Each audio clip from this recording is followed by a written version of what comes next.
I'll just be upfront about it. I'm a middle-aged man stuck in a marriage that's falling apart. My wife and I argue constantly about absolutely everything. I honestly can't even recall what set us off this particular time, most likely something trivial. Either way, it ended with me storming out of the house, which has become far too common. Normally, when things get like this, I book a hotel room. This time, though, I didn't want her tracking me down. So I chose a different solution. I own a property out in the middle of nowhere that I've been intending to repurpose someday. I think it might have once been a shooting range, or something along those lines. I'm not entirely sure. The previous owner passed away, and his estate just wanted the land gone. The structure itself is an odd concrete block building with a few warehouse-style rooms on the ground floor and an office space upstairs. Despite only having a handful of rooms, it's surprisingly large. I figured it would be a good place to spend the night. There was no chance my wife would find me there. The drive took about 20 minutes along roads that became more barren the farther I went. Roughly halfway through, I noticed heavy clouds gathering overhead. By the time I arrived, distant thunder was already rolling. I pulled into what used to be a parking lot just as rain began to fall. I keep an extra set of keys hidden behind a loose panel of siding, which I found without much trouble. As I got inside and settled, the storm intensified dramatically. The roof is made of metal, and the rain was pounding so hard, it sounded like someone was dumping gravel overhead. There's a reasonably comfortable cot in what I assume was once the upstairs office, and that's where I planned to sleep. Once I lay down, I felt calm for the first time in weeks, even with a storm raging outside. The sound of rain was oddly comforting, making the building feel isolated from the rest of the world. Naturally, that peace didn't last. Just as I started drifting off, the crash of breaking glass cut through the storm. My heart began racing instantly. I stayed completely still for about 30 seconds, straining to listen past the rain hammering the roof, trying to determine where the sound had come from. I keep a hunting rifle stored in one of the nearby rooms, mostly because I don't want my wife knowing I own it. I retrieved it as quietly as possible and carefully descended the stair. At the bottom, I paused, listening for anything other than the storm. There was nothing, only the relentless rain. I decided to sweep the entire building carefully. I moved from room to room, rifle raised, checking every corner and closet. In one of the back rooms, I found the source. A boarded-up window had been punched through with shards of glass scattered across the floor inside. That was all, though. There were no signs of entry, and the opening was far too small for anyone to crawl through. Even so, paranoia settled deep in my gut. I spent another 20 minutes checking the entire property, but nothing else seemed disturbed. Eventually, I convinced myself it was probably just vandals who tossed a rock and ran once they heard the glass shatter. I found some cardboard in another room and taped it over the hole before heading back upstairs. I kept the rifle beside the cot just in case, though I was fairly sure whoever did it was long gone. I'm not certain how much time passed, maybe an hour, when I heard what sounded like footsteps below me. It was faint over the rain, but it seemed deliberate, like someone moving slowly and quietly under cover of the storm. I grabbed the rifle again and eased toward the top of the stairs, deciding not to risk going down and giving myself away. The footsteps had stopped, though there was no way whoever was down there could have heard me. I stood frozen for about 5 minutes, sweat starting to bead on my forehead. Once again, I searched the building, and once again, I found nothing.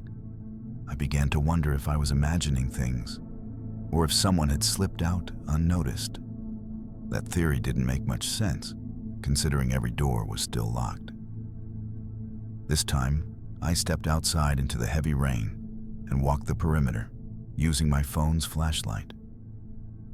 There were no vehicles, no footprints, no indication anyone had been there at all. The lack of evidence was unsettling. Part of me almost hoped to find something, just to prove I wasn't losing my mind. Back upstairs, I tried to reason through it. Between rain slamming into the metal roof and the way old buildings groan during storms, there were plenty of innocent explanations for strange noises. I told myself I was just on edge and tried to fall asleep. But it didn't stop there. Before I could even settle again, I heard a sound unmistakably like furniture being dragged across the floor beneath me.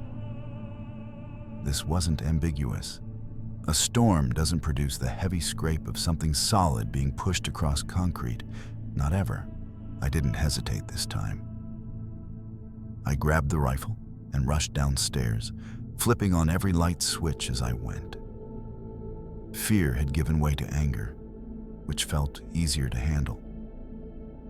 I shouted into the empty rooms that I was armed, that I wasn't playing games, and that I was prepared to defend myself and my property.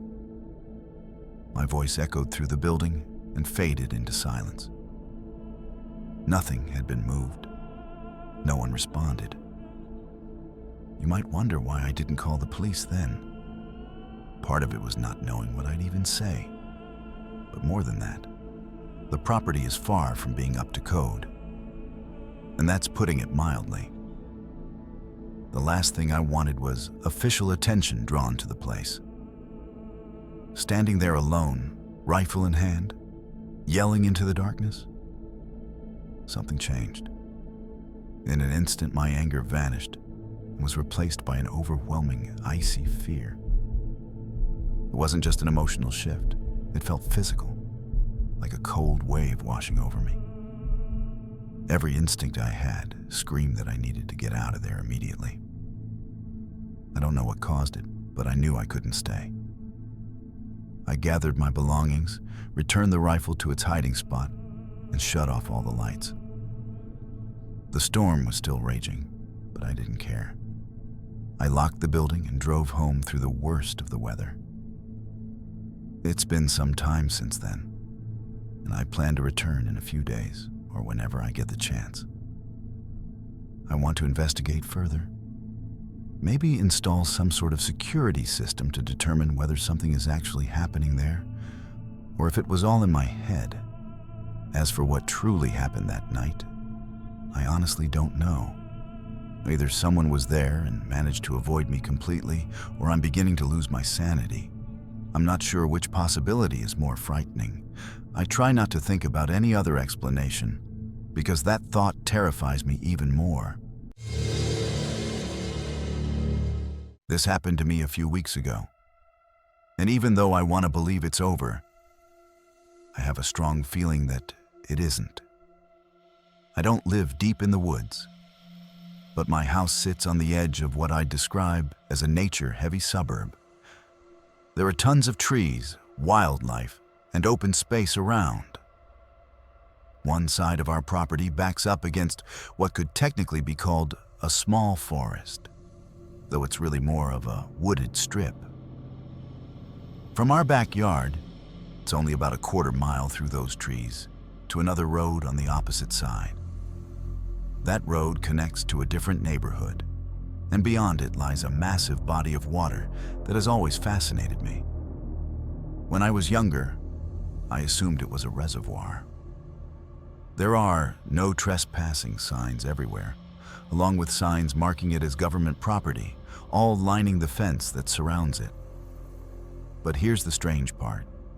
There's no name for this supposed reservoir listed on Google Maps or Apple Maps. which doesn't make sense because real reservoirs are always labeled.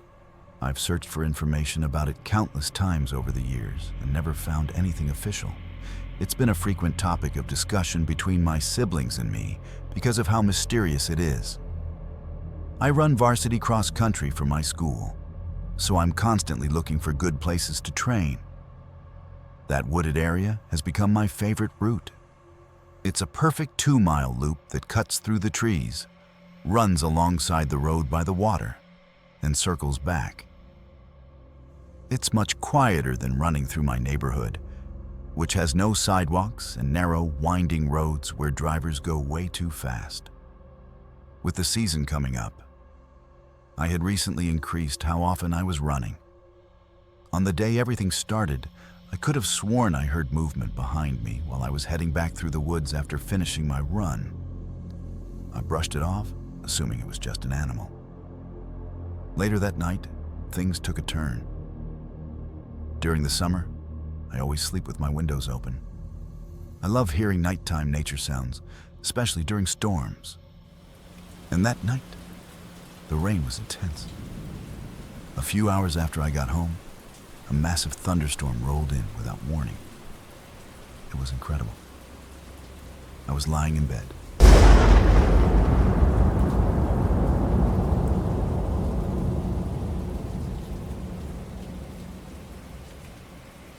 Listening to the rain and thunder as I started to fall asleep, when I noticed a sound that didn't belong.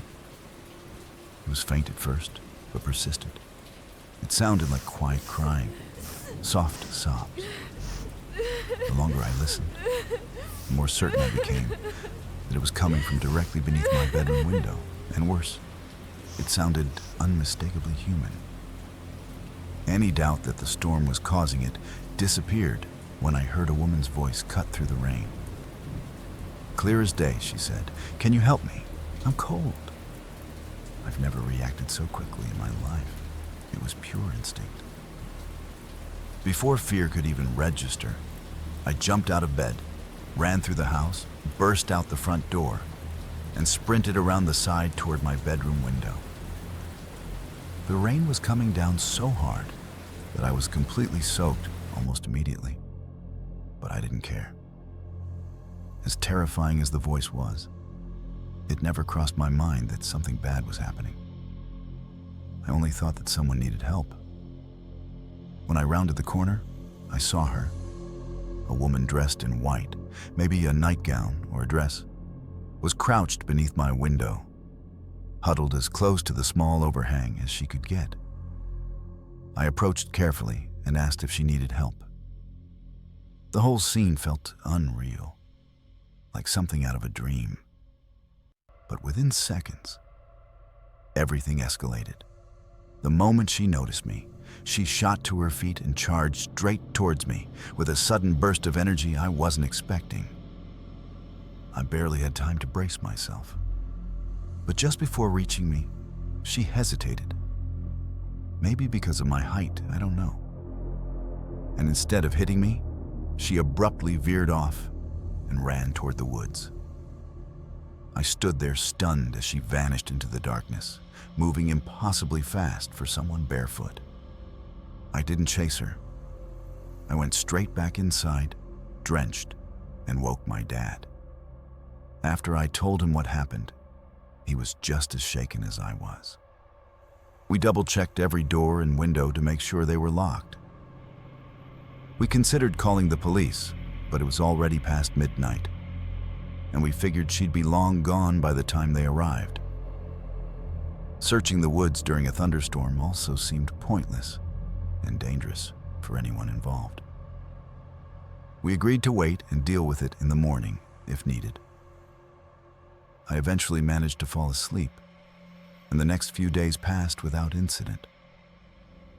My dad and I convinced ourselves it had probably been either a homeless person seeking shelter or someone experiencing a mental health crisis. But that night wasn't the end. It was only the beginning. About a week later, I was out on one of my regular runs. As I approached the road that connects near the water, I glanced through the barbed wire fence surrounding the property.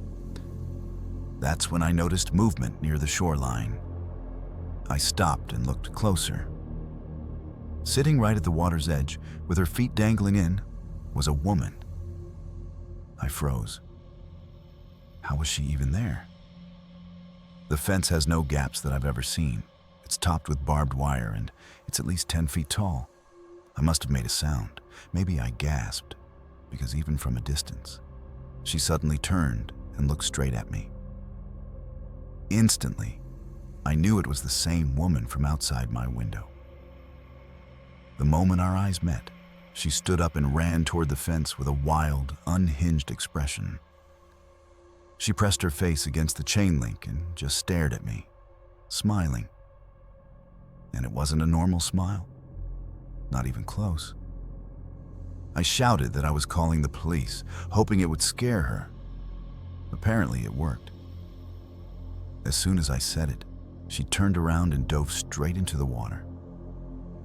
The way she did it felt wrong, unnatural, and I felt unsafe just being there. I called 911 immediately and tried to explain everything. I attempted to keep track of her, but she disappeared beneath the surface before the police arrived. When they showed up, they took my statement and said they'd check the area. They told me to continue my day as usual, which honestly surprised me. I haven't seen her since, but I've started hearing sounds outside my bedroom window at night. Not crying anymore, just the sound of someone moving around. It's made me extremely paranoid, and I can't shake the feeling that something else is coming. I've even been avoiding my runs because I'm terrified of encountering her again. I know the logical explanation is that she's mentally unstable and possibly followed me home after seeing me run one day. But what I can't explain is how she got inside that fenced-off area. My sister and I have searched for hours, trying to find a way in. There isn't one. It's impossible. My cousin Nick is a hardcore conspiracy theorist and insists the government is hiding something about that reservoir. I think that's ridiculous. Still, I've never felt more uneasy than I do inside my own home. My name is Jason, and I live in a fairly remote area where you have to drive at least 30 minutes to reach anything remotely entertaining. What I'm about to describe happened 3 Fridays ago. That night, my friend Leo and I drove a few towns over to attend a house party. It wasn't some wild blowout, just a laid-back get-together where people were hanging out in someone's backyard, playing beer pong and listening to music. It felt very college-like, honestly. But there isn't much to do where we live.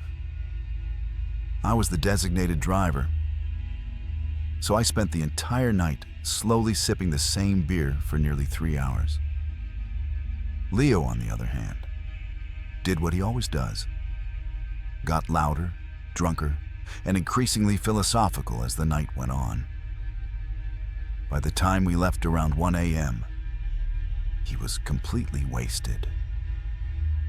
It was amusing at first, until it became clear that I'd turned into his unofficial caretaker.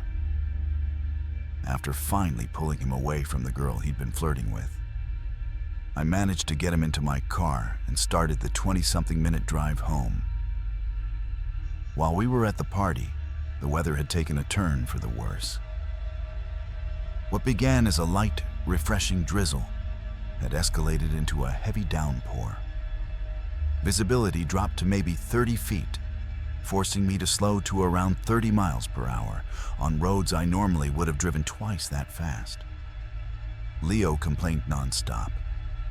First about how I was driving, then about the music, and eventually about how badly he needed to use the bathroom. I told him we were no more than 15 minutes from home, but he wouldn't let it go. His whining became unbearable. After another 5 minutes of listening to him complain, I finally caved. I pulled over on a random stretch of road beside what looked like cornfields, though the rain and darkness made it hard to be sure. We were completely isolated. No houses, no street lights. Just farmland stretching out on both sides. I told him he could go relieve himself and get soaked for all I cared. But he was already halfway out of the car before I finished speaking. He practically tumbled out of the passenger seat and staggered toward the field, disappearing almost instantly. The rain was coming down so hard, I could barely see him once he was 10 feet away. The second he vanished, I remembered I had an umbrella in the back seat. I sat there for a moment with the engine running, then figured I might as well take advantage of the stop too. I grabbed the umbrella, locked the car out of habit, and walked in the opposite direction from where Leo had gone. I stopped about 20 yards from the car, right where the gravel shoulder met the crops. While standing there, I thought I heard something moving near the car, something that didn't match the constant roar of the storm.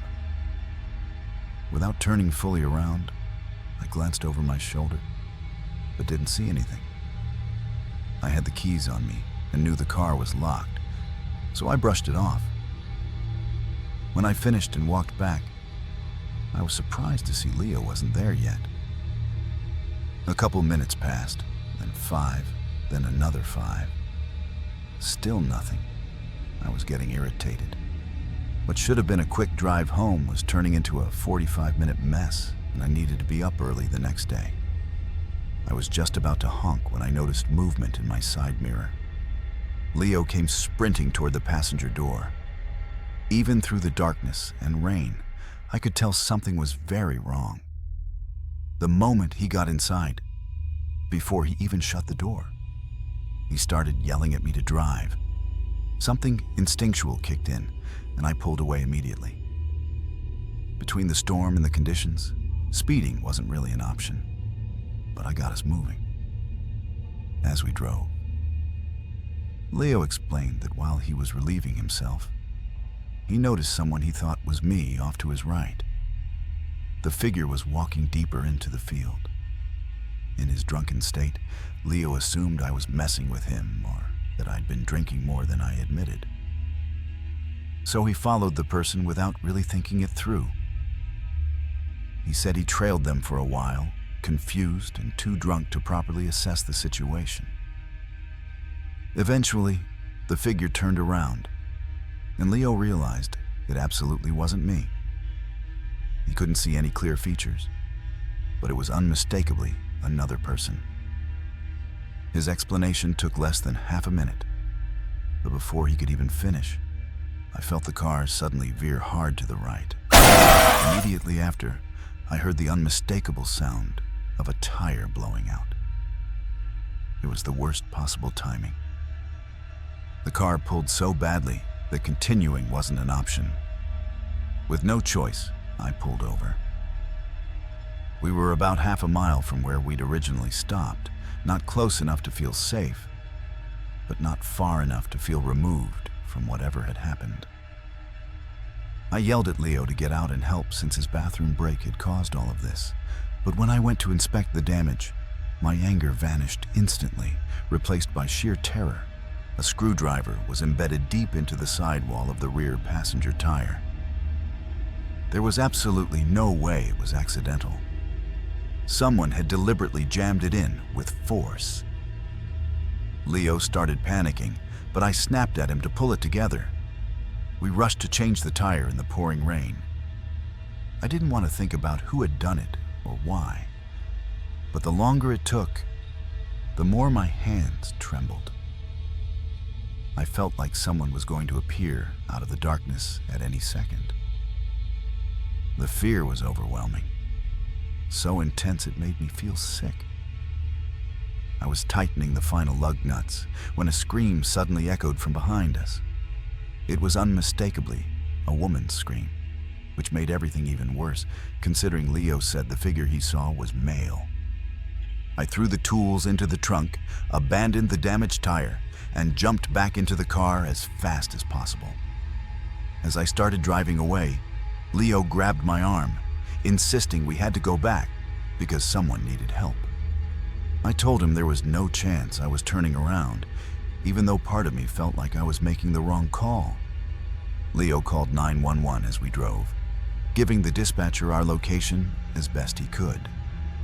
The entire ride home, Leo was furious, saying someone might be dying because we left. I couldn't bring myself to go back. I was terrified. I barely spoke until we pulled into my driveway. Instead of dropping Leo off, we sat there trying to process what had happened. Leo accused me of being a coward, but neither of us really knew what to think. Leo believed the scream came from someone being attacked or stalked by the person he had seen, and he felt horrible for not helping. I wasn't convinced. If someone was committing a crime out there, why would they draw attention by sabotaging a random car? That seemed completely counterproductive. And if there really had been a woman in distress, she would have seen our headlights when we first stopped. Why wait until after we left to scream for help? As I explained this to Leo, I finally put into words what had been nothing more than a gut feeling earlier. The scream might have been bait, part of some kind of trap.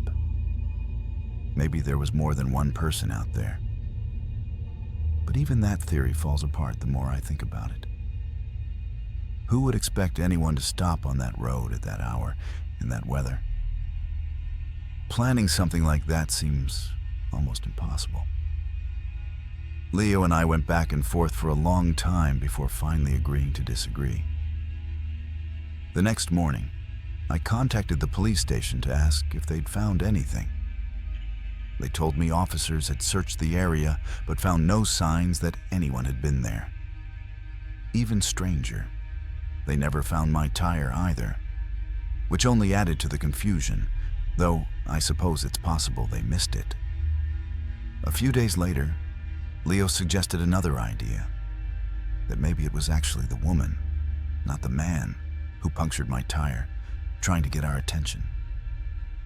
Why she'd do that instead of screaming immediately, I have no idea. No explanation feels right to me. But the one thought I try hardest to avoid is the possibility that Leo is correct, that someone truly needed help that night. And by driving away, I sealed their fate.